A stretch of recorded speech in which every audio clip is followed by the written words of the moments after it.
Salut Antoine, Du coup, ça va? ça va et toi? Ça va bien, ouais. Allez, écoute, on va faire une petite interview. Parfait. Voilà, parce que t'es quelqu'un que j'aime bien, donc moi j'aime bien interviewer les gens que j'aime bien. Les gens qui sont les gentils vont souvent avec les gentils. Les, les, les gens tordus vont souvent avec les gens tordus, en fait. Il y a une espèce de règle C'est pas faux. qui se ressemble, s'assemble. Ça n'a jamais été aussi vrai que sur le web.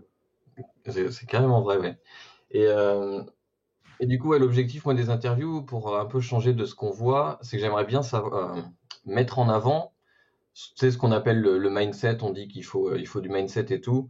Hmm. Pour moi, le mindset, au-delà de l'enseigner, c'est plutôt quelque chose que les gens doivent ressentir à force d'être inspirés, de voir les gens comment ils pensent et en fait s'apercevoir que les gens qui réussissent sont comme eux. Ils ont juste eu des déclics et ils se sont mis en route. Et c'est un peu ça que je veux faire montrer, que je veux montrer dans les interviews. Génial. Voilà. Donc du coup, on va parler de toi Mindset. et on va commencer quand t'étais enfant. J'aimerais savoir quel type d'enfant t'étais. J'étais un enfant bizarre, j'étais extrêmement introverti, timide. J'avais du mal même à comprendre les relations sociales entre les gens. Et Et c'est marrant parce que j'ai même eu un travail, j'étais salarié pendant 8 ans et j'étais toujours ce garçon, ça allait quoi. J'étais dans ce qui s'appelle, je veux dire, probablement mes copains de boulot ne se rappellent même pas de moi quoi. Et je trouvais dans l'entrepreneuriat, j'ai réussi à me créer un monde où je peux être bizarre à ma manière, mais dans un univers qui me correspond au fond, avec des gens qui sont bizarres comme moi. Et c'est ça le grand truc d'entrepreneuriat aujourd'hui. C'est D'accord. une des grandes chances d'entrepreneuriat. Tu peux choisir des gens bizarres comme toi, avec qui tu veux bosser. C'est vrai que c'est un côté plutôt cool. Donc t'étais plutôt un enfant bizarre et introverti. Un bizarre et introverti, ouais. Et est-ce que tu te souviens avoir fait des bêtises, genre une plus grosse bêtise dont tu te souviennes? J'en ai fait plein en fait, mais c'était des choses maladroites parce que encore une fois, je comprenais pas toutes ces interactions et c'était des phrases déplacées où tu sais, des fois, tu essayes par mimétisme de ressembler à d'autres, etc.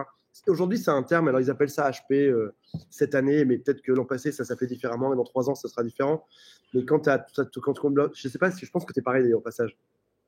Lorsque tu as un cerveau qui est câblé différemment, tu te comportes par mimétisme et des fois, et du coup, c'était rien de méchant, mais c'était juste. Ouais, c'était des choses maladroites avec les gens qui ont pu faire de la peine à des gens parce que j'ai dit des choses qui étaient maladroites, mais c'était pas voulu, ou l'inverse. J'ai eu de la peine parce que les gens m'ont dit des choses alors que c'était pas méchant de leur part. Ah, je vois très bien ce que tu veux dire, ouais. Effectivement. Et tu voulais faire quoi comme métier au départ, quand tu étais plus jeune, de ton petit rêve de gamin? Je suis passé par plein d'étapes. La toute première, ça a été d'être, comme toi aussi, policier ou pompier, j'imagine. Euh, et après ça, je voulais devenir médecin, si je ne me trompe pas. Et parce que ça avait l'air d'être chouette, on gagnait beaucoup d'argent. Enfin, en tout cas, je pensais ça, au chirurgien, médecin. Je trouvais ça bien. Il y avait des séries télé là-dessus. Et j'aimais bien ça. Et au final, après ça, j'ai voulu bosser dans l'informatique parce qu'on m'avait dit que ça marchait bien. Et j'ai bossé dedans. Et je me rends compte que j'ai fait un diplôme non pas par l'envie, mais par le potentiel gain d'argent derrière. Et c'est quelque chose, et j'en veux pas à mon père qui est un mec génial, mais mon père m'a toujours dit, trouve-toi un métier où tu bosseras peu et où tu gagneras bien ta vie. Bon, chirurgien, c'est pas le cas, mais il m'a dit en gros, trouve-toi. Il avait les deux critères qu'il avait pour trouver un job, c'était un job qui soit pas trop loin de chez toi et qui rapporte beaucoup. C'était ça son critère. Mais jamais il m'a dit, trouve-toi un métier qui t'éclate, dans lequel tu n'auras jamais l'impression de bosser un seul jour. Et probablement que c'est ce que j'enseignerai à mes enfants. Je leur dirais pas gagne beaucoup en travaillant peu, je leur dirais trouve-toi un métier qui te passionne et probablement que tu n'auras jamais l'impression de bosser un seul jour dans toute ta vie. Ouais, c'est une chouette philosophie. Parce que du coup, t'as quoi comme diplôme? Je suis ingénieur en télécommunication et j'ai bossé 8 ans dedans et un jour j'ai tout quitté. Et ça a été très dur d'arrêter lorsque tu bosses autant pour avoir un diplôme, quand tu arrives à un bac plus 5, etc., tu as eu tes mentions, etc., c'est dur de se lancer seul à son compte dans un domaine qui n'a rien à voir, pour lequel tu n'as jamais étudié en plus. Et c'est ce que j'ai fait.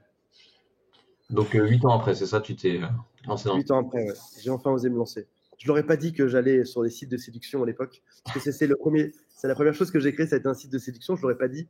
J'étais chez Bouygues Télécom, je leur ai dit que je partais bosser chez Free.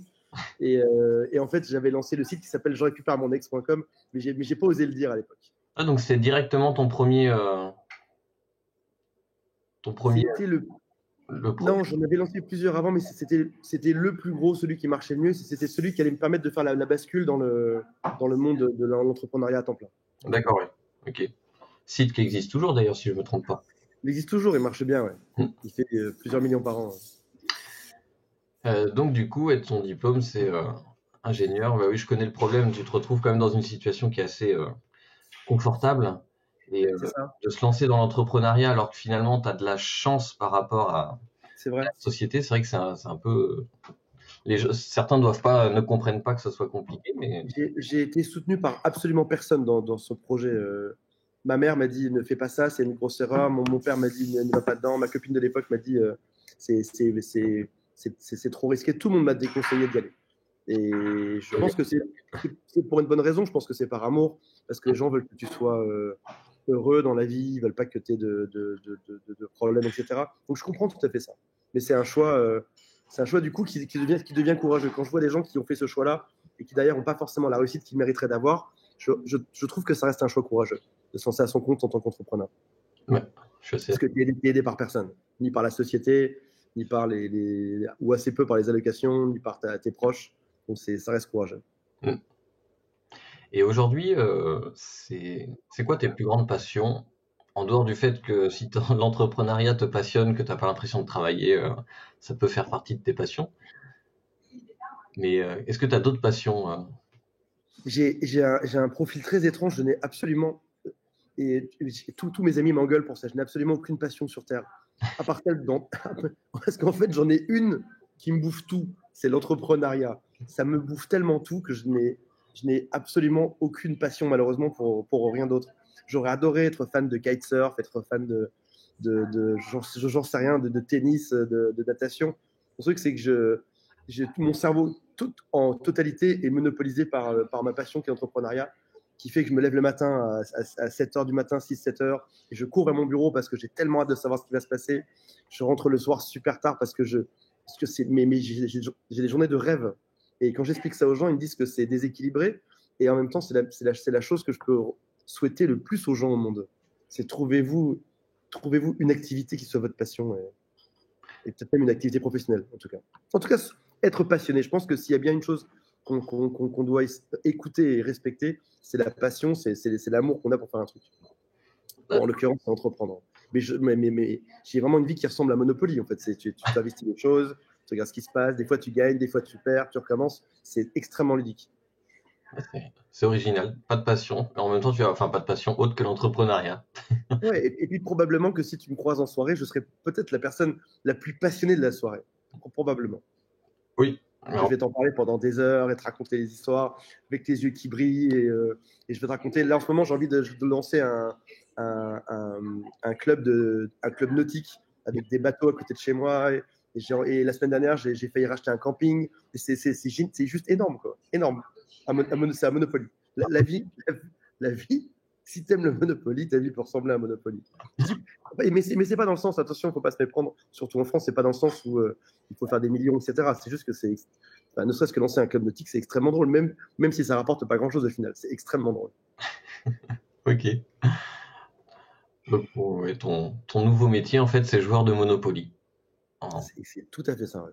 Parce que je sais plus où est-ce que tu disais ça, c'était sur WhatsApp ou que t'aimais pas le titre marketeur, que t'étais pas un marketeur, que t'étais. En fait, t'es un joueur de Monopoly. Ce serait la meilleure chose qui me correspondrait. Ouais. Le joueur de Monopoly. Ce serait le meilleur titre. C'est difficile d'avoir une étiquette sur Internet lorsqu'on aime autant son métier. Est-ce que tu connais ton titre exact, toi? Je pense que c'est le même problème que moi. Non, c'est vrai que quand on me demande à l'extérieur, alors suivant l'avancée des gens, la compréhension de ce qu'on fait, je vais expliquer, mais donner un titre, c'est un peu compliqué. J'en ai donné un, je m'en suis donné un pour que les gens mémorisent, mais sinon, c'est pas. Ouais, c'est compliqué, je trouve, de se donner un titre. C'est vrai que. Ouais. Tu sais, on a aussi, je pense, lorsqu'on est salarié quelque part et qu'on est embauché pour une mission, pour un poste, c'est assez simple de te donner un titre. Tu es, par exemple, je dis n'importe quoi, par exemple, secrétaire de direction. C'est parce que les tâches qu'on te donne sont celles-ci et les livrables, ce que tu rends, c'est ça en échange. Et c'est très borné. C'est pas péjoratif, mais c'est que il y a des choses qui rentrent, des choses qui sortent. C'est comme ça que ça se passe. Et, et lorsque tu es entrepreneur, c'est aussi une des grandes chances que j'ai aujourd'hui parce que j'étais salarié avant. Lorsque tu es entrepreneur, les ting-ting, c'est les notifications Stripe. Plus il y en a, meilleur signe c'est aujourd'hui. Et tu as la chance, et j'avais cette malchance à l'époque de devoir être deux personnes dans ma vie. C'est quelque chose quasiment de sociopathe. Je devais être une personne, le soir chez moi, je devais être en t-shirt pyjama. Chérie, s'il te plaît. Anen, Anen, c'est ma femme qui a son casque. Et je devais être quelqu'un le soir chez moi le week-end, quelqu'un qui est plutôt cool, détendu, avec un jogging, etc. Et je devais être une autre personne avec un costard cravate qui a un titre donné. Et aujourd'hui, j'ai la grande chance d'être entrepreneur. Je ne sais pas si tu as une chaîne où il y a principalement des entrepreneurs ou des gens qui veulent le devenir, mais la grande chance que tu as, c'est que tu peux être la même personne tout le long. C'est-à-dire que le week-end, tu me croiseras également en polo. Je vais dire exactement les mêmes genres de blagues, que ce soit dans ma journée de travail ou le week-end, je serai le même en fait. Et pour le cerveau, je ne sais plus comment est-ce qu'on fait pour gérer d'être deux personnes, d'être une personne qui est triste le matin, qui va prendre son métro, qui va aller à la bosse à la défense, parce que c'est ce que j'ai fait réellement. Bosser à la défense et de dire que des phrases d'une certaine manière, et le soir de pouvoir se lâcher, d'être une autre personne. Aujourd'hui, je suis une seule et même personne. Et du coup, arriver à mettre un titre là-dessus, c'est extrêmement compliqué. Parce que la personne que tu es, c'est même plus un métier que tu as. Ce que tu es juste, c'est Fabien Bonneau ou Antoine Pétavin à la fin. Ton métier, c'est d'être Fabien Bonneau aujourd'hui. Moi, le mien, c'est d'être Antoine Pétavin. Mais tu n'as plus réellement de titre. Tu peux donner vaguement une indication. Je suis entrepreneur ou j'aime le marketing, ce qui peut un peu indiquer aux gens si tu t'intéresses plutôt aux arbres, aux chevaux ou à l'Internet. Tu vois, mais c'est difficile d'avoir un vrai titre borné. Il faut même pas s'en mettre un, je pense. Ah, Et en plus, de pouvoir changer dans le temps. Donc, tu peux très bien être en 2019 Antoine Pétavin web marketing, mais en 2020 Antoine Pétavin éleveur de chevaux. En fait, c'est tout à fait possible. Ok, j'attends de voir le projet quand même. Et, à ton avis, quel est ton plus gros défaut? J'en ai des milliers, des milliards. Je peux t'en citer plein. J'ai peur des, j'ai peur des crabes, mais je sais pas si ça vous intéresse plus que ça. J'ai un manque de confiance en moi depuis tous les temps. Et ça se caractérisait petit par des difficultés à aborder les filles, à être bien avec les autres, etc. Et ça se caractérise aujourd'hui. Je bosse dessus, j'ai bossé énormément dessus. Aujourd'hui, je peux aborder des filles dans la rue ou parler devant 500 personnes, mais j'ai quand même un manque de confiance en moi qui fait que même si aujourd'hui j'ai des sociétés qui, je dis pas que c'est ce que je gagne, mais c'est parce qu'il y a une différence entre chiffre d'affaires et bénéfice, mais j'ai des sociétés qui font des millions et je reste encore dans le doute de me dire est-ce que demain tout va pas s'arrêter, est-ce que ce sera pas fini, est-ce que je vais pas finir sous un pont à la fin, ce qui n'a même pas de sens, tu vois. En France aujourd'hui, pour finir à la rue, et les gens vont hurler quand ils vont entendre ça, mais aujourd'hui pour le finir à la rue, il faut déjà c'est 70% des gens qui ont peur de finir à la rue. Alors que si on regarde bien, je crois que c'est moins de 1 pour 1000. Donc il y a une espèce de décalage entre la peur des gens et la réalité derrière. Et je reste toujours, malgré ça, je reste toujours avec cette peur que demain tout s'arrête, etc. Et c'est bizarre parce que c'est quelque chose que je vois beaucoup dans le web. Je ne suis pas le seul à avoir cette peur-là. Quand un jour tout s'efface, le site web soit effacé, que je recommence tout à zéro, que je me retrouve un job à la défense, encore pire que d'être sous un pont, je retrouve un job à la défense, tu vois, comment faire. Ah, c'est vrai qu'on a beaucoup de peurs irrationnelles quand on se lance, même quand on se continue d'ailleurs en tant qu'entrepreneur. Ouais, je ne sais pas s'il me suffira d'une vie pour arriver à calmer cette peur. J'ai l'impression qu'au bout de 2, 3 vies, je serai à peu près au point dessus. Mais dans la première vie, ce sera cette peur qui va prédominer Moi, je tout le pense qu'il temps. faut juste. Et en même temps, c'est aussi une peur. Et c'est aussi une peur qui est constructive parce que c'est celle qui fait que tu lances de plus en plus de choses, que tu te solidifies, que tu consolides, que tu n'es jamais sur tes acquis, tu continues de progresser, d'aller dans tous les sens pour arriver à devenir encore plus fort derrière. Et c'est ce qui fait que beaucoup d'entrepreneurs sont des gens qui sont assez costauds au final. Parce que tu comptes que sur toi, parce que tu étais le seul au monde, alors des fois c'est lourd, c'est pénible, hein. C'est comme avoir un super pouvoir, il y a des responsabilités qui vont avec ça, mais et c'est aussi derrière ce qui fait que tu peux avoir une vie sans ça, c'est mon avis. C'est cette peur qui me guide et c'est mon pire défaut, c'est aussi peut-être la meilleure chose que j'ai au monde. J'aimerais juste des fois l'éteindre. Mettre en pause. Mettre en pause pendant une semaine de vacances, je fais c'est bon. Une semaine de vacances. La peur, on la met trop dur. Est-ce que tu as un secret que tu n'as jamais dit à personne, ou en tout cas pas en public Qu'est-ce que je peux te dire en secret c'est dur comme question. C'est extrêmement dur. Oui, je sais. Je regarde Camping Paradis, parce que je crois que je n'ai jamais parlé. Tous les mardis soirs, je regarde Camping Paradis. Je pense pas avoir. Je suis assez transparent. Je pense pas avoir de gros secrets. Non, je pense pas. Non, j'ai la chance aujourd'hui. Ça revient à ce qu'on disait avant. J'ai la chance d'être une seule personne. Tu peux même sur des vidéos YouTube, tu peux même dire des choses sur toi et être aligné. Je pense qu'une fois que tu es bien aligné, tu as assez peu de secrets en fait au final. Ouais, c'est vrai. Peut-être que le secret vient d'une personne qui serait sur des vies bipolaires avec les deux métiers, etc. J'ai déjà assez peu de secrets. Est-ce que tu voudrais nous partager, est-ce que je sais que tu en as toujours plein, des anecdotes, une anecdote assez marrante que tu aurais là en tête? J'en ai des tonnes. Bah oui. Je peux donner mon anecdote du jour si tu veux. À chaque jour, une anecdote différente. Allez, c'est parti. Quand j'étais petit, j'adorais les magiciens. Tu les connais celle-là ou pas? Non, ça me dit rien pour l'instant. Bon, ça va très bien. Quand j'étais petit, c'est mon anecdote d'aujourd'hui. Quand j'étais petit, j'adorais les magiciens et il y avait un magicien dont j'étais extrêmement fan. J'avais 9 ans. Et un jour, je vois qu'il se produit dans ma ville et je vais pour le rencontrer. Et à la fin du spectacle, je prie pour une seule chose, c'est que ce magicien accepte de me rencontrer et que je puisse le voir en vrai. Il accepte, il va voir tous les enfants à la fin, etc. Et je lui demande qu'il me fasse un tour de magie. Il me dit, est-ce que tu as une pièce de 2 euros? Et je réfléchis parce qu'en fait, j'ai une pièce de 2 euros, mais c'est pour acheter un gâteau après ça dans la boulangerie. Et si je lui donne, et il est magicien, je ne sais pas s'il va me la rendre. Donc je lui dis, est-ce que si je vous la donne et qu'elle disparaît, vous me la rendrez ou pas? Il me dit, non, je ne peux pas. C'est la magie, elle disparaît pour toujours. Je pense qu'il rigole à ce moment-là. Je lui donne la pièce, il fait abracadabra, la pièce disparaît. Je suis triste comme pas possible. Je vais près de la boulangerie et ma mère qui était là heureusement, et elle me dit, tiens, t'inquiète pas, je t'achète ton gâteau. Donc elle m'achète mon gâteau. Et au moment où je mange dans ce gâteau, je croque. Et est-ce que tu sais ce qu'il y avait au milieu? La pièce de 2 euros. Non, pas du tout. Il y avait du chocolat. Cette histoire, ouais.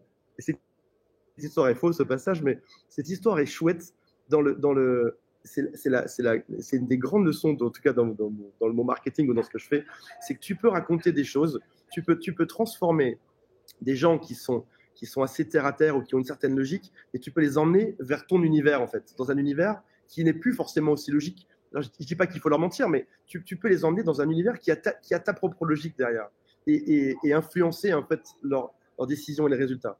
Et aujourd'hui, j'essaye de créer un marketing là où dans le temps j'étais sur j'essayais de coller au plus à la logique des clients. J'essaye aujourd'hui d'être dans un marketing où j'essaye d'emmener les gens vers quelque chose. Tu vois le truc ou c'est complètement Non, c'est assez clair, ouais. Les emmener, les prendre, les bouger et les mettre dans mon univers. Je dis pas qu'il faut leur mentir, c'est pas ça le truc, ni qu'il faut leur vendre un truc qui est improbable, mais en tout cas, les emmener dans un univers où c'est non plus leur logique, mais c'est notre logique. C'est un peu ce que fait Disney au final, quand on regarde des dessins animés et qu'il y a une reine des neiges qui transforme tout en neige, etc. Enfin, à la base, ça n'a pas de sens, tu vois. Sauf que les mecs sont géniaux et qui t'emmènent dans un monde qui est comme ça et qui croient plus que tout, et probablement que ma fille a pleuré 10 fois en regardant la reine des neiges, alors que c'est un dessin animé qui ne surviendrait là. Mais les gens ont ce talent pour emmener les gens vers quelque chose. Et je vais me diriger dans les années à venir vers un marketing ou vers des histoires ou vers des univers où je prends les gens, je les emmène dans quelque chose d'autre, quelque chose de chouette où ils ont envie d'adhérer. Et c'est mon vrai défi du jour. Le Disney marketing. Le Disney marketing, ce serait exactement ça. Ouais. Et heureusement pour mon test que tu as répondu une pièce de 2 euros. Sinon, mon test était foutu. Oui, hein, n'est-ce pas? Tu aurais tué toute mon anecdote du jour. Mais en fait, tu sais que maintenant que tu le dis, je me rappelle, tu l'as partagé sur WhatsApp. hier. Du coup, j'avais quand même vu la réponse, mais Mais bon. t'as joué le jeu, t'as joué le jeu, c'était quand même cool. C'était quand même cool d'avoir joué. Et aujourd'hui, toi qui n'as pas l'impression de travailler puisque c'est ta passion, à quoi ressemblent tes journées? Euh, il y a Enzo Honoré qui est passé récemment, là, il m'a dit que je bossais trop. Ludovic Barthélémy qui est passé aussi, qui me dit que je bosse trop aussi. Le Wi-Fi, tu me dis ça va, ça marche bien ou pas là? Ouais, ça marche. Des fois, ça a coupé, mais la caméra, Ok. ouais, la qualité s'enlève. Donc, de toute façon, comme je vais J'ai prendre des, une photo. j'ai des journées où je bosse beaucoup, et mais c'est des journées où je bosse trop en fait. C'est mon deuxième problème. J'ai des journées où je bosse trop, mais il y a tellement comme je sais où je veux aller, du coup, je ne le vois pas passer ces journées-là. Enfin, c'est des journées qui passent en une seconde pour moi. Et c'est juste qu'au bout de quelques mois, les gens voient le résultat, ils voient ce qui se passe et comprennent le truc. Mais du coup, c'est vrai qu'en amont, il y a beaucoup de préparation, beaucoup de travail. Quand tu recrutes des équipes, ou quand tu rachètes des trucs, ou quand tu fais des montages, etc.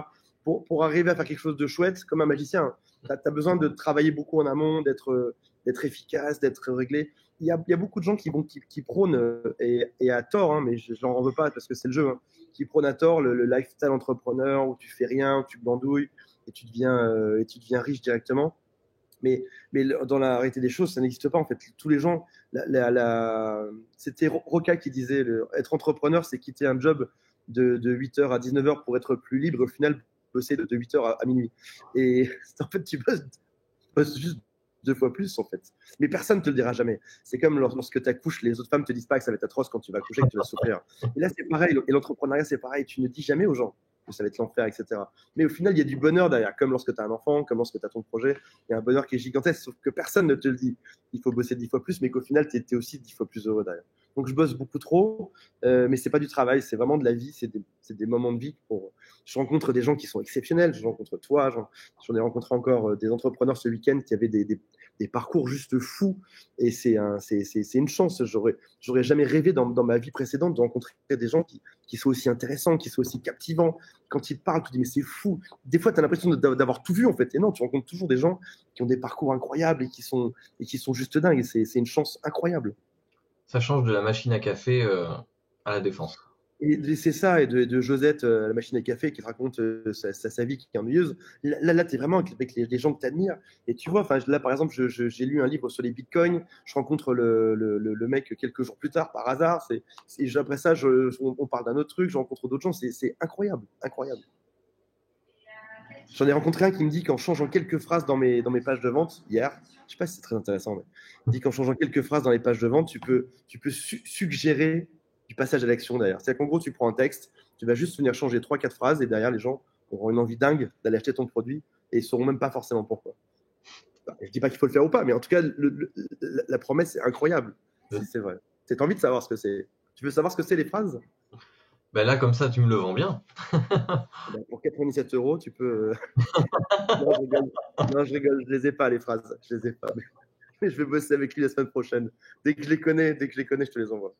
Il va te les donner pour 97 € du coup. 97 euros, exactement. Donc du coup, ouais, t'as pas vraiment de journée type à part que tu les vois pas passer, que tu bosses sur les projets du moment. C'est ça. Que ce soit pour les C'est bateaux, pour exactement, les chevaux, pour... c'est exactement ça. Ouais. Une grosse journée, mais que je ne vais pas passer. C'est cool. Et du coup, pourquoi tu fais tout ça? C'est quoi ton but ultime dans la vie, même s'il n'y a pas forcément un but, un point sur lequel on veut arriver, mais qu'est-ce qui te motive à faire tout ça?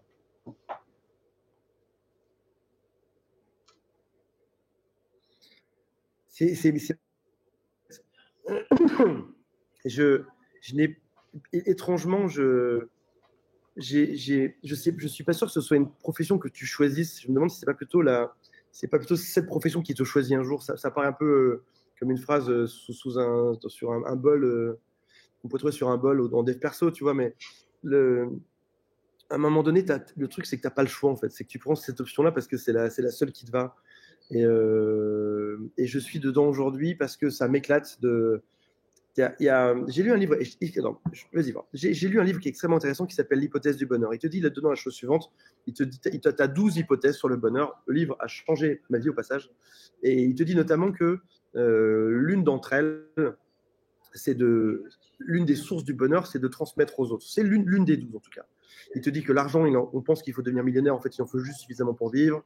Il te dit que des amis, on pense qu'il en faut des tonnes ou zéro, en fait, il t'en faut un certain nombre pour avoir une vie heureuse. Mais aussi un truc dans le fait de transmettre. Et Internet, aujourd'hui, ça me rend heureux dans le fait de transmettre un message à plein de gens. Aujourd'hui, on est en interview, peut-être que il y a 2-3 phrases que j'ai dites, alors j'espère que ce n'est pas des bêtises que j'ai dites, mais il y a peut-être 2-3 phrases que j'ai dites qui vont influencer des gens. Et du coup le machin fait que je suis heureux, que les gens sont heureux. Il y a une espèce de cercle vertueux à transmettre, à aider les gens, que ce soit en faisant une chaîne YouTube, en donnant un message à plein de monde, ou que ce soit en aidant un seul entrepreneur à développer son business. Tu as quand même, dans le fait de transmettre et d'aider, tu as quand même quelque chose qui est grisant dedans. Donc aujourd'hui, l'objectif initial, c'était la fameuse promesse qui n'existe pas, c'était deviens riche sans rien foutre. Et elle s'est transformée avec le temps en aide les gens, donne un message, fait que le message soit le plus honnête possible. Et d'ailleurs, les gens seront heureux et je serai heureux aussi. Et donc aujourd'hui, ça a changé un peu par rapport à l'objectif de base et c'est devenu ça. Transmets, sois heureux. Rendre heureux les gens et pour être heureux. Ouais, et du coup, on tirait un espèce. Il y a un truc qui disait que Mère Teresa était la plus grosse des égoïstes sur Terre, parce qu'en fait, ce qu'elle voulait, c'était juste avoir du bonheur dans le fait d'aider les gens. Elle s'en foutait. La phrase est choquante, mais il disait qu'elle s'en foutait d'aider les gens, elle voulait juste avoir le bonheur pour elle-même d'aider ces gens. Et c'est un peu une caricature, mais le truc c'est aujourd'hui, j'ai quelque chose comme ça. C'est une espèce de bonheur égoïste à aider les gens aussi. Ouais, je vois bien. En plus, j'avais vu ce truc là sur Mère Teresa. J'en avais fait un email, je crois, en plus. Ah oui? Bah, très bien. Vu que j'en écris un tous les jours, j'ai eu le temps d'en traiter des sujets. C'est quoi ton email préféré? Mon quoi? C'est quoi ton meilleur email que tu aies jamais écrit?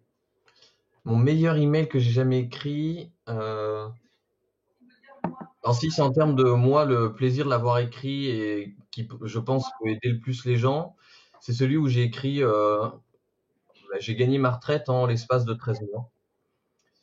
Pas mal. Parce que du coup, j'ai juste expliqué que j'avais investi dans des biens immobiliers, qu'aujourd'hui je les paye, ils me sont rentables et ils me rapportent du cash flow, mais que dans 20 ans, j'aurai 53 ans, ils seront payés et tous les loyers me seront versés. Même si tu enlèves les impôts, j'aurai largement de quoi vivre une retraite. Voilà. Donc en l'espace de 13 mois, je me suis construit une retraite et je trouvais ce parcours qui, moi, m'a auto-inspiré. Je me suis dit, ah ouais, parce qu'au début, je l'ai fait sans réfléchir, j'ai investi pour plus tard.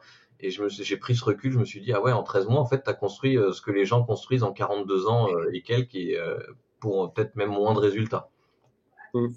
Bravo. Certitude. Donc, ouais, c'était un de mes emails préférés. Et un autre, c'était quand je partageais aussi le fait que la préparation de mon Ironman m'a forgé un caractère dans l'entrepreneuriat, m'a forgé, parce que je suis assez, comment dire, feignant à la base. Et ça m'a T'es forgé. feignant et tu fais des Ironman? De quoi? T'es feignant et tu fais des Ironman? Non, j'ai fait un Ironman et du coup ça m'a discipliné, tu vois, et j'ai été discipliné et pour l'Ironman et pour l'entrepreneuriat. Et depuis que j'ai préparé mon Ironman, j'ai pu doubler et même quadrupler quasiment mon chiffre d'affaires parce que j'ai eu cette discipline et ça a provoqué un petit déclic. Voilà. C'est pas forcément ceux qui ont le mieux vendu comme email, mais c'est les deux je trouve qu'ils sont les plus. Dont t'es le plus fier. Ouais. Bravo. Est-ce que tu as un animal préféré? Petite question plus légère. Hein. J'ai un chat qui m'adore. J'ai un chat on s'est trouvé l'un l'autre. Il m'adore. Je pense qu'il croit que je suis sa mère, un truc dans ce genre-là. Il m'adore. C'est un gros. Et je suis pas très animaux à la base, mais il se fait des grosses papouilles, mais comme un gros papa chat. Là, voilà, on se fait des grosses papouilles. Il s'appelle Chaussette. C'est ma fille qui l'a appelé Chaussette. Vous vous êtes adopté. On s'est adopté l'un l'autre. Un peu quand je pars quelques jours, il est très triste. Ça se voit, il est très triste que je sois parti. Et quand je reviens, il est tout content, il me fait la fête. Comme l'entrepreneuriat, vous vous êtes trouvé. Ouais, on s'est trouvé. Tu as des animaux toi aussi? Ouais, on a 2 chats, ouais. Pas mal. Et tout à l'heure, tu me parlais de de super pouvoir que c'était enfin que c'était aussi, il y avait le revers de la médaille. Est-ce qu'il y a un Mm. super pouvoir que tu aimerais avoir? Oh, il y en a des tonnes. Il y en a des tonnes que j'aimerais avoir. J'aimerais bien écouter dans le cerveau des gens. J'aimerais bien écouter dans le cerveau des gens. J'aimerais bien pouvoir être invisible. J'aimerais bien pouvoir voler. J'aimerais, il y en a une tonne, ouais. J'aimerais bien être plus intelligent aussi, avoir le. Je comprends les choses trop lentement, réellement. J'ai mis, j'ai mis 10 ans à gagner. On est à 2,5 millions sur je récupère mon ex.com, je crois. J'ai mis 10 ans à gagner ça. Et j'aurais dû faire ça en 4 ans, en 3 ans. Pourquoi ça a pris autant de temps? Pourquoi c'est si long? C'est trop long. Mais je te promets, il me faudrait 2 ou 3 vies pour être au point. Ça a été trop long tout ça. Trop long. J'aurais dû être beaucoup plus rapide dessus. Tu incarnes le dicton je comprends vite, mais il faut m'expliquer longtemps. C'est exactement ça. Ouais, ou tu sais, je sais pas si tu as ça aussi, mais ça s'appelle des pensées arborescentes. En gros, tu as une idée qui emmène sur 10 autres derrière et chacune en met 10 autres, etc. Et du coup, quand tu as une idée qui est bonne des fois, ou tu passes à côté parce que tu as une pensée arborescente et tu es parti dans complètement autre chose au bout de 3 heures. Bah, ça m'arrive des fois, tu veux lancer un club de sport, d'un coup, tu te trouves à acheter un cheval. Enfin, c'est ça, c'est dans d'autres domaines, mais tu vois, le machin, c'est que tu as eu. Dans la pensée arborescente, à un moment donné, il y a eu des bonnes idées. Il y en a eu aussi plein d'autres qui n'étaient pas forcément très bonnes. Sauf que comme tu penses très vite et que ça part un peu dans tous les sens, c'est difficile d'arriver à se canaliser et d'arriver à quelque chose de carré. Et avec l'âge, après ça, ça va un peu mieux parce que tu sais repérer, jauger le truc. Une fois que tu sais aussi comment tu penses, c'est beaucoup plus simple derrière de travailler avec ça parce que du coup, tu vas peut-être t'entourer des bonnes personnes, te prendre un coach. Je suis beaucoup coaché en ce moment dans plein de domaines et ça me fait aller plus vite aujourd'hui. Le fait de déléguer plein de parties de ma vie, de me faire aider, je comprends beaucoup mieux, c'est beaucoup plus rapide. Mm.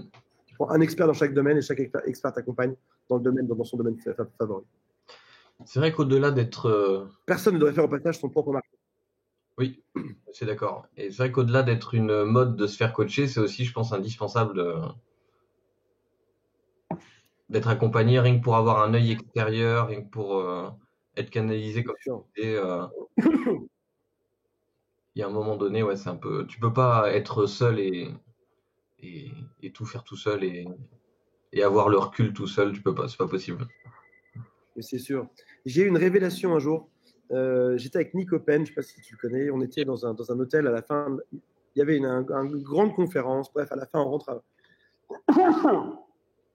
Bref, à la fin, on rentre à l'hôtel, on se pose et puis on va se mettre dans le salon, on tape nos emails, etc. On bosse sur nos pages de vente. Et d'un coup, il me dit Antoine, je bloque. Je dis ah bon, pourquoi? Il me dit j'arrive pas à taper cette page de vente. Et je lui dis ça tombe à pic, j'arrive pas non plus à taper la mienne ce soir, j'arrive pas. On était fatigué, c'était une grosse journée, etc. On échange nos ordinateurs et il rédige ma page de vente et je rédige la sienne, sachant qu'il connaît moins bien que moi mon propre domaine et je connais moins bien que lui son propre domaine. Il s'avère que c'est la page qui vend le plus chez lui aujourd'hui et que la page qui m'a faite, c'est celle qui vend le plus chez moi aujourd'hui aussi. D'accord. Le truc, c'est qu'on a tellement le nez dans notre propre système qu'à un moment donné, pour prendre de la hauteur, il faut être accompagné.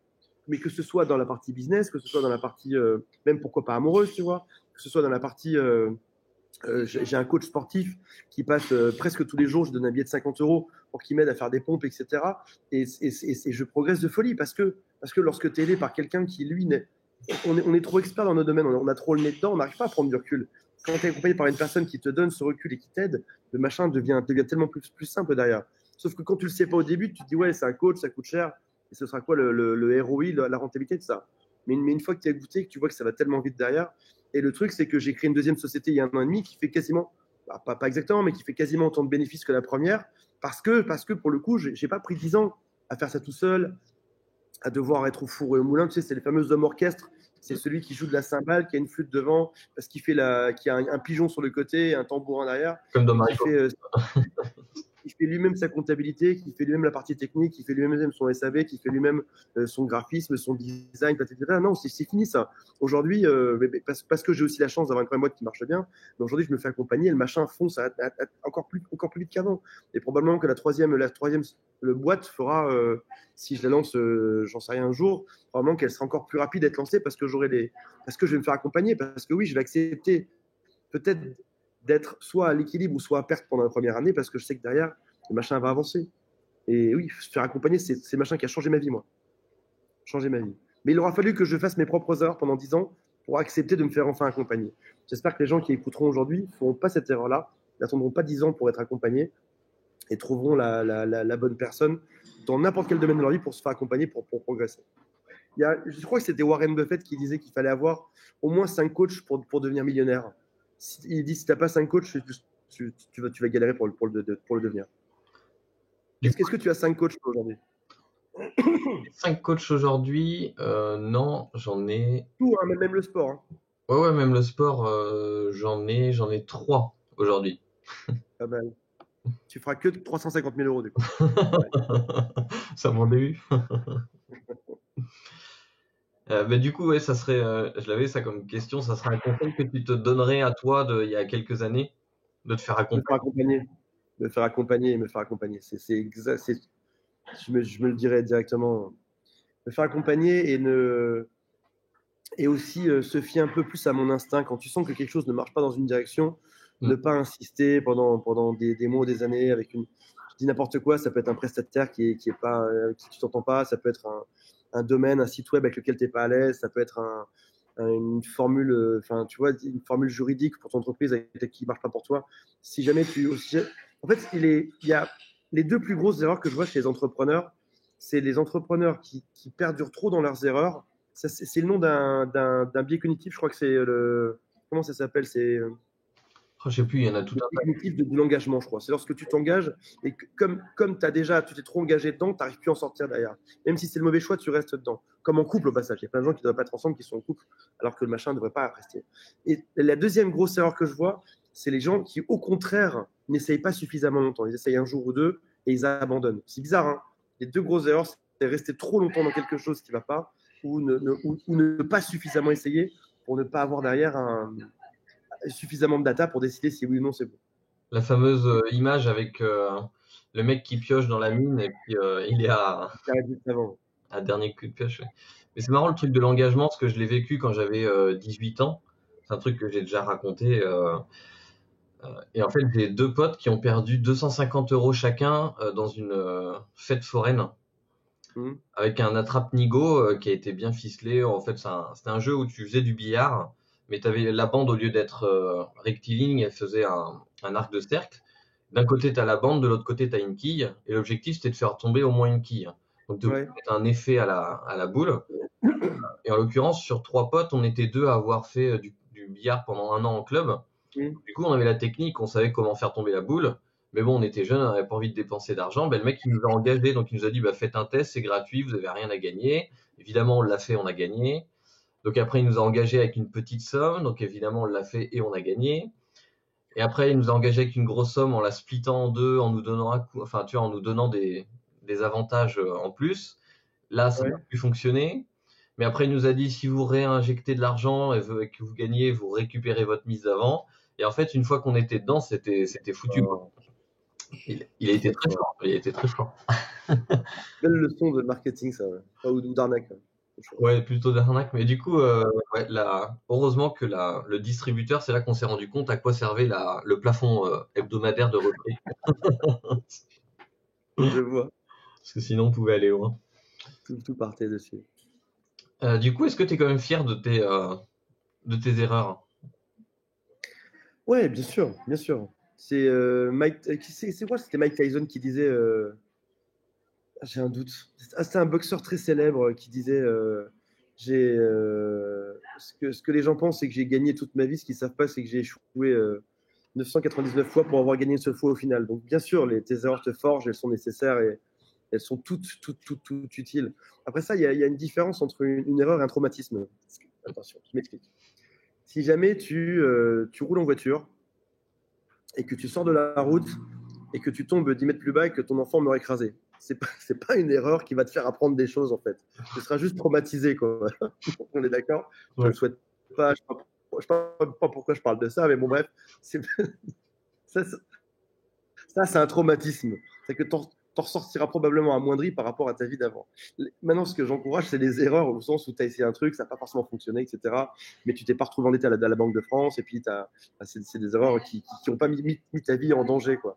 Et c'est ce que je dis toujours aux gens que j'accompagne, c'est est-ce que la somme que je vais vous facturer, est-ce que c'est ça va mettre en péril votre vie. Est-ce que vous aurez toujours de quoi manger derrière? Est-ce que ça va rien changer à votre style de vie? Ou est-ce que ça va changer quelque chose? Quand tu accompagnes des gens, il ne faut pas que la somme que tu leur prends, mettre quoi que ce soit en péril, ou qu'ils viennent même taper dans leurs économies ou d'un truc super important, tu vois. Et en ça, j'ai fait des erreurs, j'en ai fait plein, j'en ai aucune qui m'a traumatisé par chance, heureusement. Mais j'en regrette très peu. Ouais. Même si ça a été trop long, en fait. J'en ai peut-être trop fait, ouais. Trop long. J'aurais dû aller plus vite. Ok. Alors imagine, tu prends l'avion pour partir en vacances et puis là l'avion se crache en mode comme dans Lost et tu te retrouves tout seul sur une île. J'aimerais savoir toi comment tu t'y prends parce que depuis que je fais les interviews, j'ai eu des réponses vraiment différentes et c'est rigolo de savoir toi, t'es tout seul sur l'île, c'est quoi tes instincts? Je fais mes journées, je suis tout seul sur une île. Il n'y a personne, j'ai rien. Même pas un outil, rien du tout. Je suis tout seul. T'as rien du tout quoi, t'es sur une île en espérant qu'il y ait de quoi manger, enfin tu fais ce que tu veux, tu es libre sur cette Ah, île. mais s'il n'y a pas de wifi, s'il y a pas de wifi, je meurs en fait. Si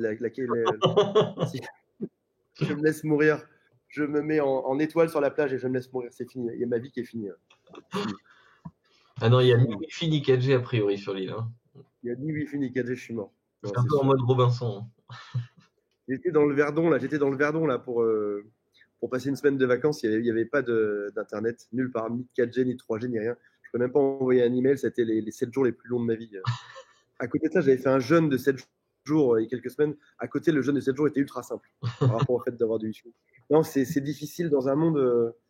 En fait, dans mon cas en tout cas, dans un monde où j'ai un tel bonheur à récupérer de l'information, à suivre ce qui se passe, à être sur les réseaux sociaux, à travailler, à changer des vies, c'est difficile de se retrouver seul, d'être coincé seul dans. C'est même pas sur une île, c'est t'es seul dans ta tête en fait. Tu es tout seul, quoi. T'as plus de. Je perdrais, c'est sûr, je perdrais tout mon goût de la vie, j'en suis sûr. Maintenant, si jamais j'arrive sur l'île et que j'ai une super pile de bouquins, j'ai mes 100 livres préférés, je peux tenir toute ma vie, ouais, avec grand plaisir. Ok. Et puis en plus, il y a 20 Amazones sur l'île qui veulent m'élire roi de l'île. Et que j'ai des livres, non, là c'est bon, là, tout se passe bien. Non, c'est dur, mais même de vivre sans aucune interaction sociale, c'est très très dur. Je vous mets au défi, passer une semaine sans parler à personne, c'est extrêmement dur. Mais il y a plein de gens. En fait, il y a plein de gens qui sont à moitié en burn-out et qui vont te répondre oui, moi je vais être tranquille, je vais me créer une hutte, je vais kiffer la vie, etc. En fait, la réalité est différente. La réalité, c'est que ton cerveau n'est pas fait pour ça. En fait, tu te rappelles de ce film avec Tom Hanks là, lorsqu'il est seul Bah oui, sur l'île il parle avec son ballon. le mec à la fin parle à son ballon, mais c'est très proche de la réalité en fait. Ton cerveau, on est une tribu. L'être humain, c'est une tribu. On vit ensemble. Même quelqu'un qui est antisocial, il a besoin de sa petite dose ou de Netflix ou de serrer des mains de temps en temps. Il y a un test qui a été fait sur des singes. Il y avait 2 groupes de bébés singes. Le premier groupe, ils leur ont fait des câlins, des bisous, ils leur ont parlé, etc. Le deuxième groupe, ils leur ont pas parlé, ils les ont laissés tout seuls. Le deuxième groupe, les singes se sont laissés dépérir et mourir. Ils n'avaient aucune interaction, aucun rien avec personne. Et c'est extrêmement dur et violent d'être tout seul. Et même si les gens, je ne sais pas ce qu'ont répondu les autres, mais même si les gens te disent j'ai kiffé, j'ai fait une hutte, etc., j'ai mangé des bananes, je me suis monté aux arbres, la réalité c'est que tu deviens dingue et tu ne tiens pas 7 jours. L'être humain a beaucoup de mal à vivre en autarcie, beaucoup de mal. Mentalement, ce serait un vrai défi d'ailleurs au passage. J'ai fait une semaine dans un. Non, je n'ai pas fait une semaine, j'ai fait 2 jours c'était un temple où les moines ne parlaient pas. Ouais, et alors? C'était très intéressant. 2 jours, c'était bien déjà. C'était suffisant. Avec les chants grégoriens, etc. Non, 2 jours, c'était bien. Au-delà, c'est compliqué. J'ai organisé une soirée. Quand j'étais jeune, j'ai organisé une soirée, j'en ai fait 2. J'avais importé le speed dating en France. Tu vois ce que c'est, hein? Oui, complet, ouais. 7 rendez-vous, 7 minutes, etc. Et un an de ça, après, j'ai créé un truc qui s'appelait Quiet Party, des soirées silencieuses. Donc, en gros, tu arrivais dans la salle, entre 100 et 200 personnes. Les gens avaient des feuilles et des stylos et ils pouvaient juste écrire pendant 2 heures. Et donc, ils se draguaient, ils écrivaient, etc. Et au bout de 2 heures, on mettait la musique à fond et tout le monde criait et dansait. Et c'était super chouette. Il faudrait que j'en refasse d'ailleurs à l'occasion. Ouais, Ça a duré pendant 2-3 ans d'ailleurs. très original comme concept. Ouais, extrêmement intéressant. De te priver d'un sens et tout d'un coup te le rendre, c'est extrêmement chouette. Faire un jeûne de 3 jours et remanger après, c'est super fort. Le premier moment où tu vas manger ta nourriture, tu vas ressentir un goût, c'est génial. Et rien que pour ça, ça vaut le coup de se priver, juste pour voir ce que ça fait lorsque derrière tu retrouves ton sens. C'est le même principe que l'ascenseur émotionnel. Tu apprécies les bons moments grâce aux mauvais.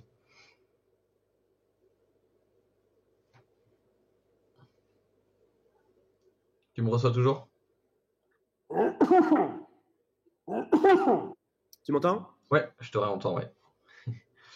Ouais, du coup, ouais, Tu me disais, c'est le même principe que. c'est le même principe que l'ascenseur émotionnel.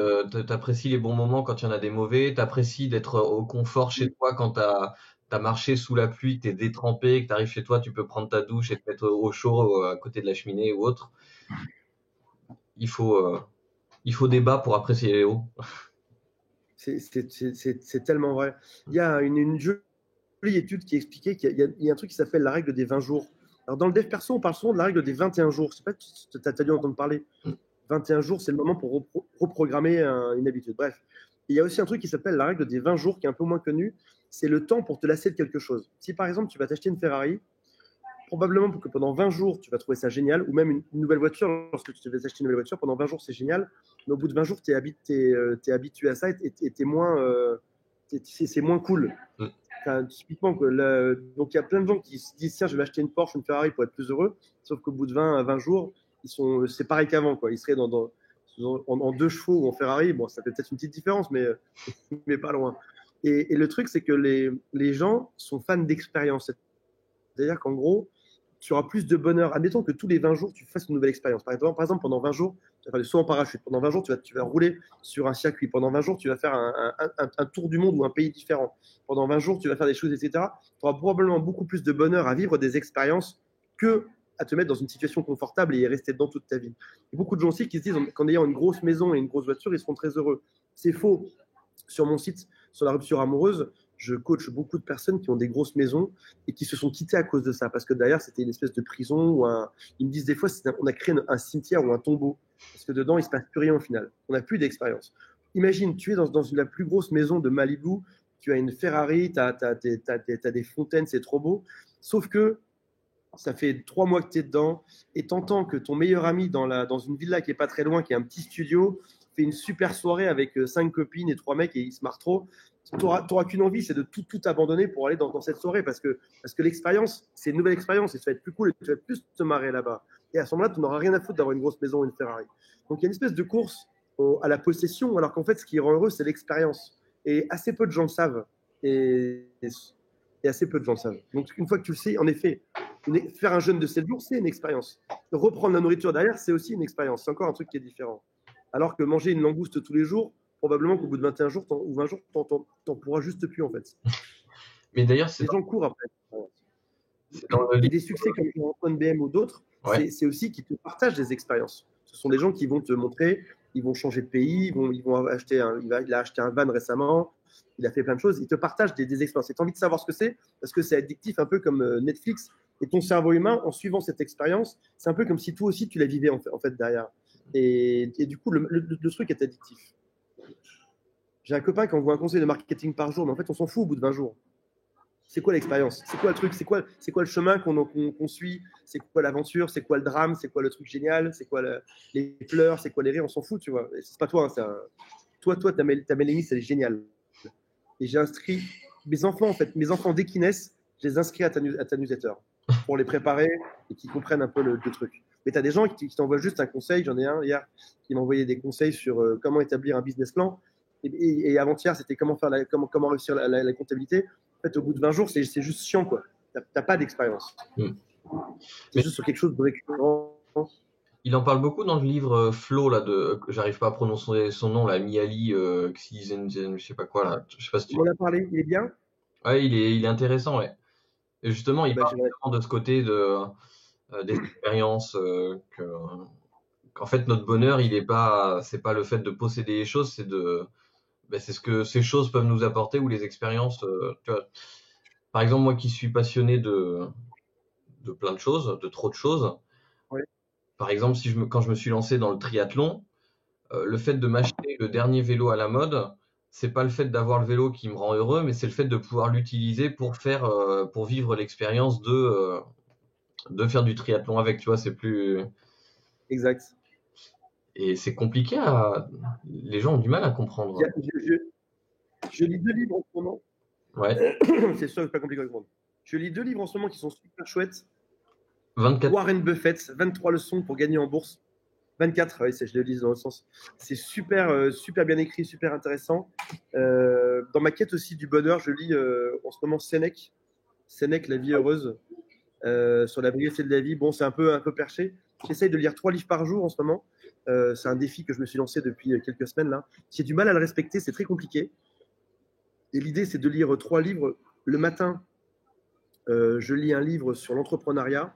Alors, tu ne le lis pas en entier le livre. Tu prends le sommaire. Ah oui, tu le fais en mode. Ça s'appelle du smart trading. Ouais.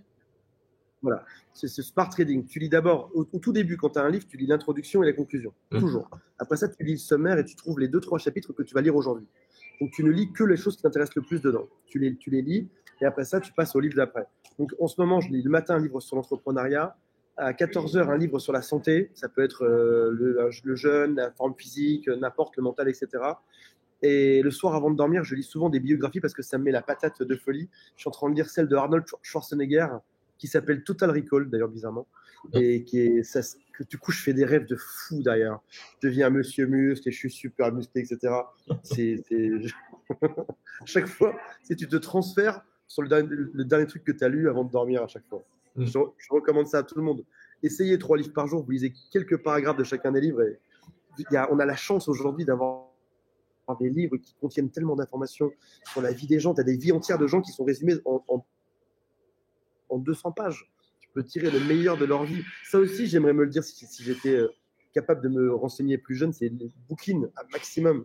Et oui, c'est chiant par rapport à voir Netflix, et oui, c'est chiant par rapport à aller se balader ou boire des bières ou aller au cinéma, mais il y a tellement de sagesse, de raccourcis et d'informations. Comment est-ce qu'on peut vivre sans lire? Et je te le dis, j'ai passé, je crois, 8 ans sans rien lire, hein, de mes 30 ans à 38 ans, parce que je voyais même pas l'intérêt. Je me disais, mais c'est ringard, c'est fini la lecture. Maintenant, c'est la vidéo qu'il faut suivre, etc. Mais il y a tout dans les livres. On a une chance dingue pour 5 euros. Je sais pas, imagine Warren Buffett, probablement des mecs les plus riches au monde. Pour 18 euros, tu sais exactement ce qu'il fait en bourse. Pour 18 euros, quoi. Ouais. Il devrait coûter 5 000 euros ce livre-là. C'est vrai que 100 000 euros. beaucoup de gens sous-estiment les livres, ils vont les lire vite fait une fois, ils vont dire ah ouais c'était génial, mais il y a ce syndrome, c'en est un de biais cognitif aussi, le fait que comme ils n'ont pas beaucoup dépensé d'argent, d'énergie dedans, ils accordent moins d'importance aux données, ils vont quand même continuer d'être en quête une méthode qui va leur apporter encore plus rapidement, alors qu'en fait il y a tout dans les livres, il y a tout, hein. Quand tu regardes certaines formations qui sont vendues 1500, 2000, 3000 euros, ou même d'ailleurs quand on se fait nous coacher, tu dépenses des sommes folles.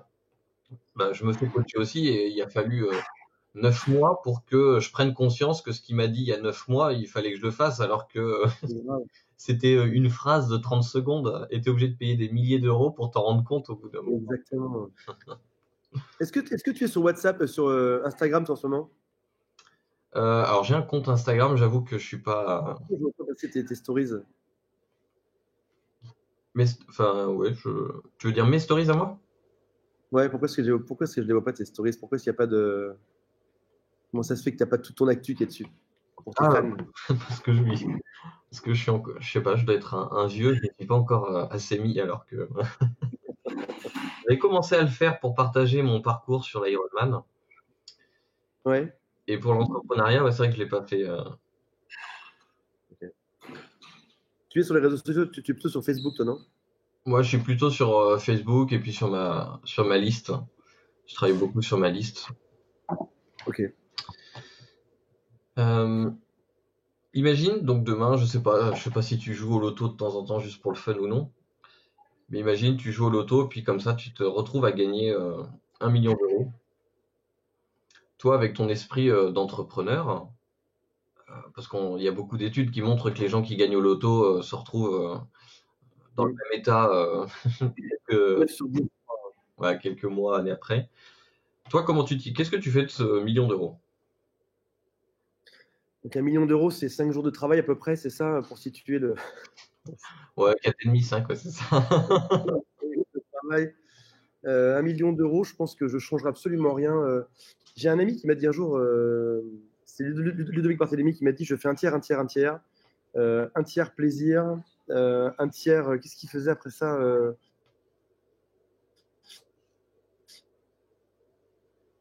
un tiers investissement immobilier, un tiers net, ce qui est pas mal du tout.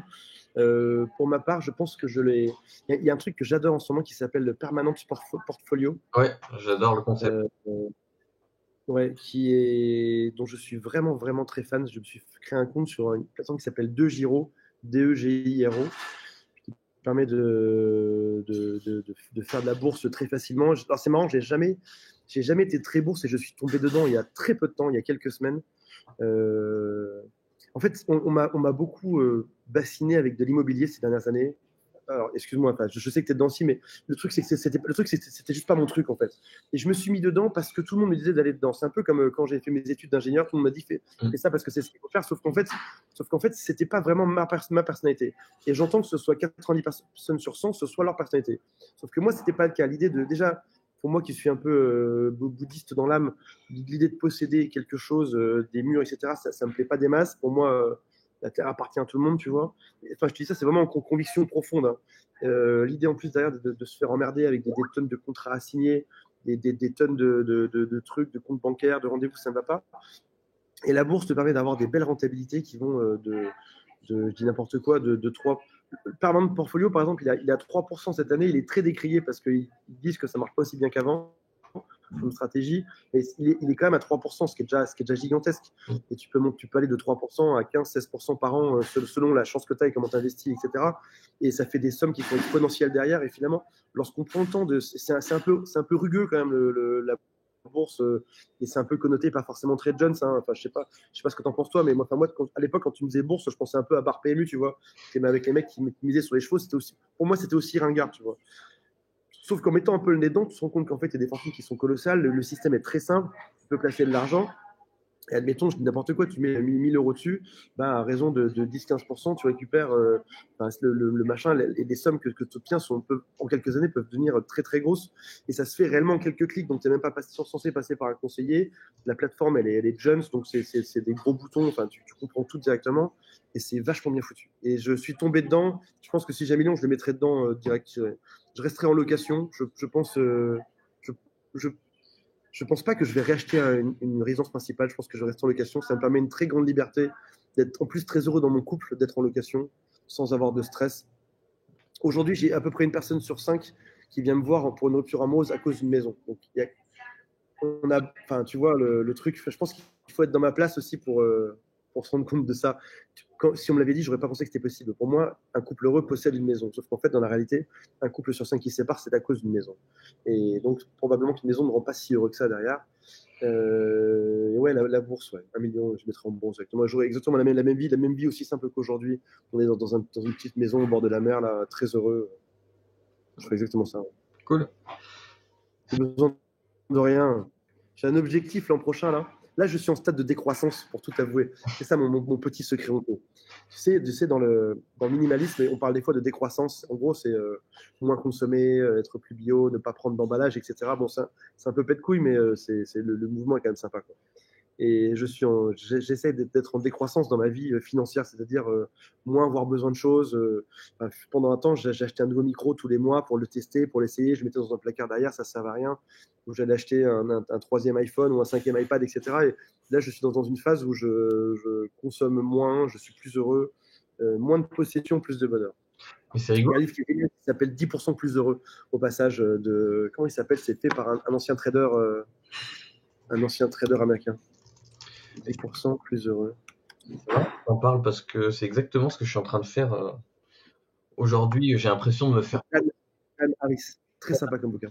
Ok. J'ai l'impression depuis plusieurs mois de me faire posséder par mes choses et je me mets de plus en plus à ce minimaliste aussi bien que j'ai envie de me retrouver avec mon bureau, que ça soit juste ça. Exactement. Parce que là, par exemple, aujourd'hui, je devais te faire l'interview avec juste mon ordinateur, parce que je me suis lancé Ouais. un défi, là, je pars en vacances, et tout le mois d'août, de ne pas utiliser mon gros ordinateur avec les deux écrans, le micro qui est là, etc.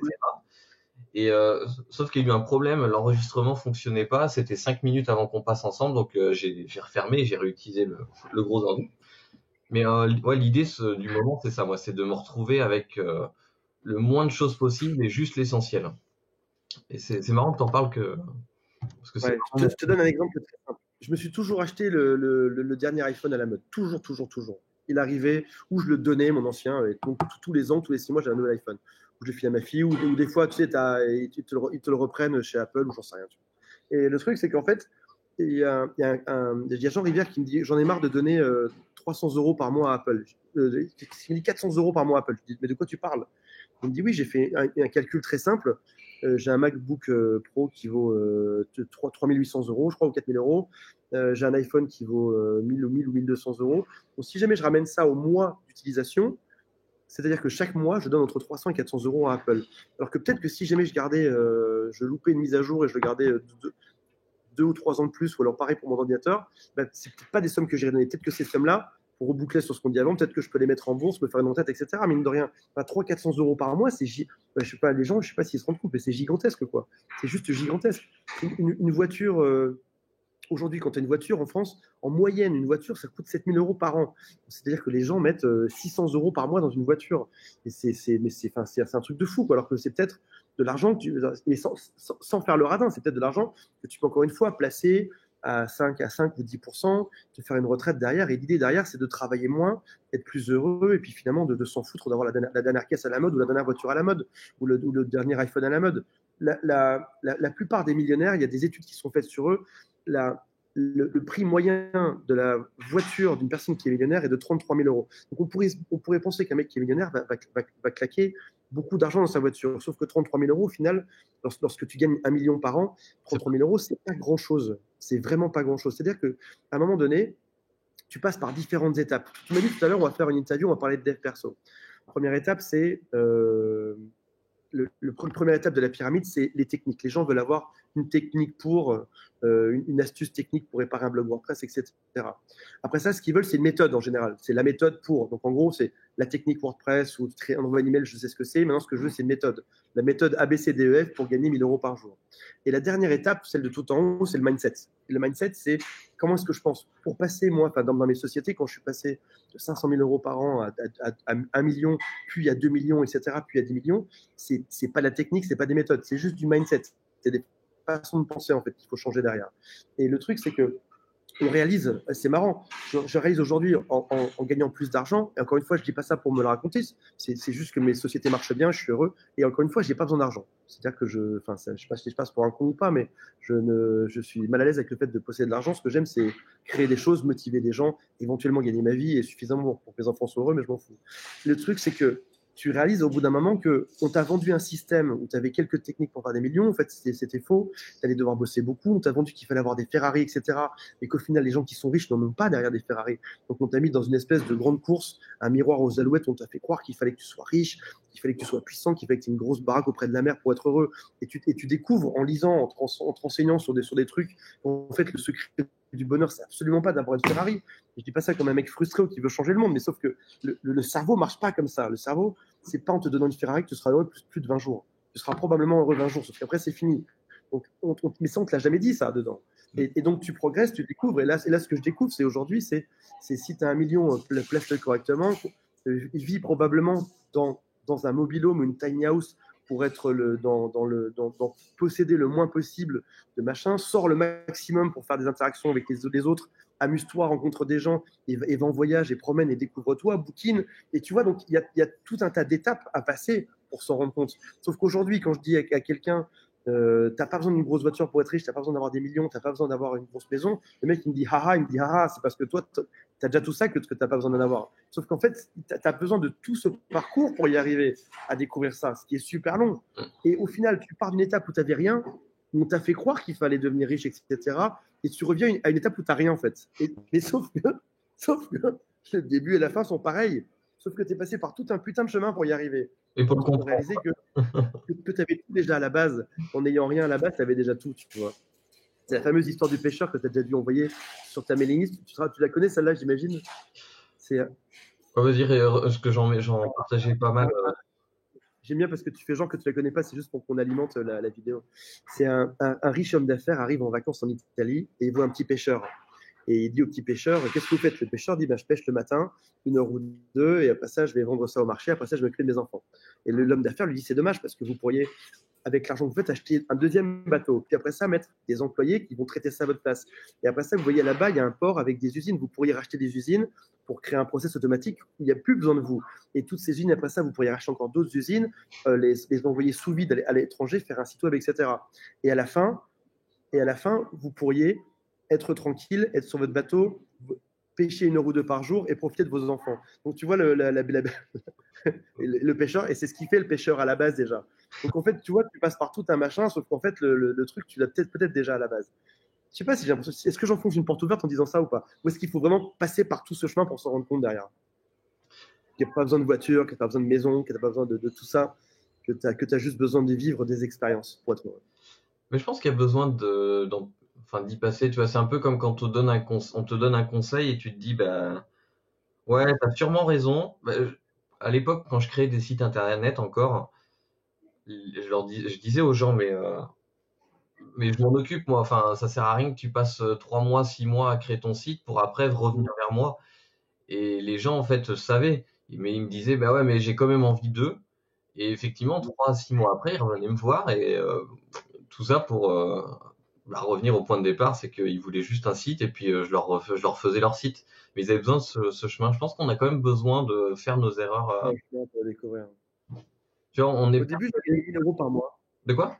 Au début, sur le web, je gagnais 1 000 euros par mois. Je m'en souviens encore. Je faisais une vente de PDF par jour, ou 2 ventes par jour à 16 euros, un truc dans ce genre-là.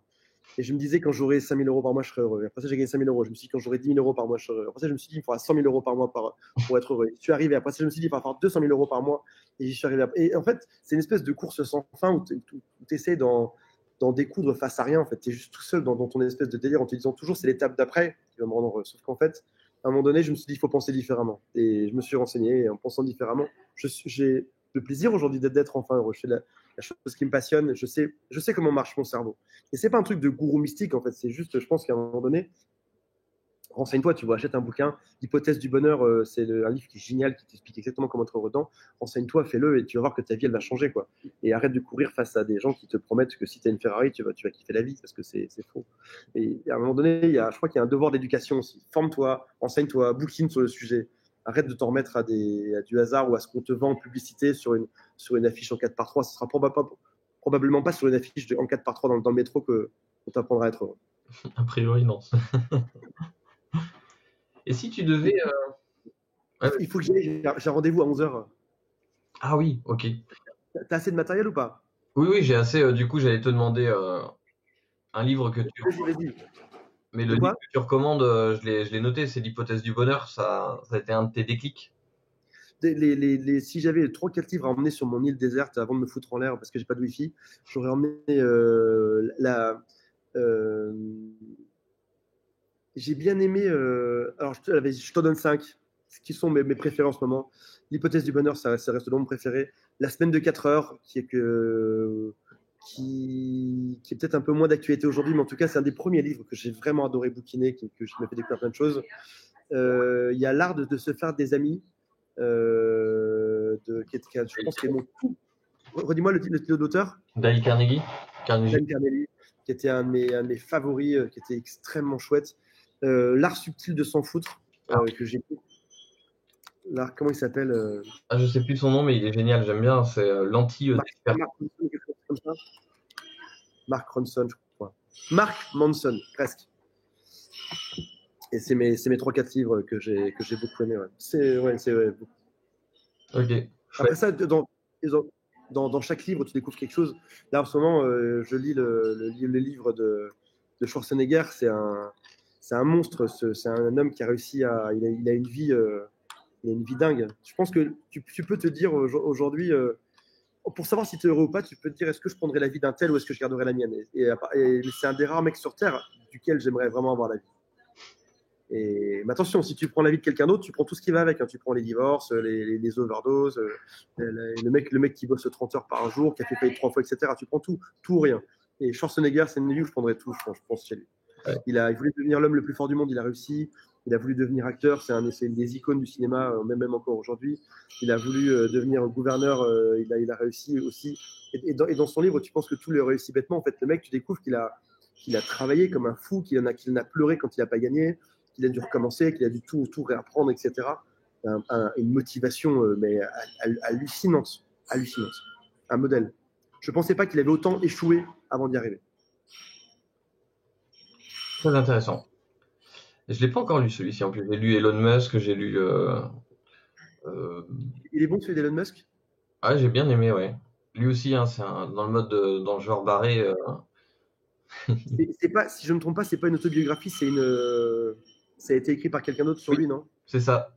C'est ça. Quelqu'un qui a réussi à. Parce que normalement, il refusait toutes les biographies, je crois que c'est ce qu'il disait au début. Et la personne qui lui a demandé a été relativement insistante et tout, et a réussi à faire une biographie d'Elon Musk. Est-ce que le fait que ce soit quelqu'un d'autre, est-ce que c'est toujours aussi intéressant ou pas? Ouais, c'est intéressant parce que du coup, il y a eu ce truc où il a pas filtré en fait. Donc du coup, tu as le point de vue extérieur, tu as quand même un recul sur le personnage qui est intéressant. Je l'ai écouté en audio celui-ci, sur Audible. Ah bah vas-y, je vais l'acheter. Il faut que je file. Ouais, ça marche. Ben, merci Antoine, et Avec plaisir. puis à la prochaine. Salut, bye. Ciao.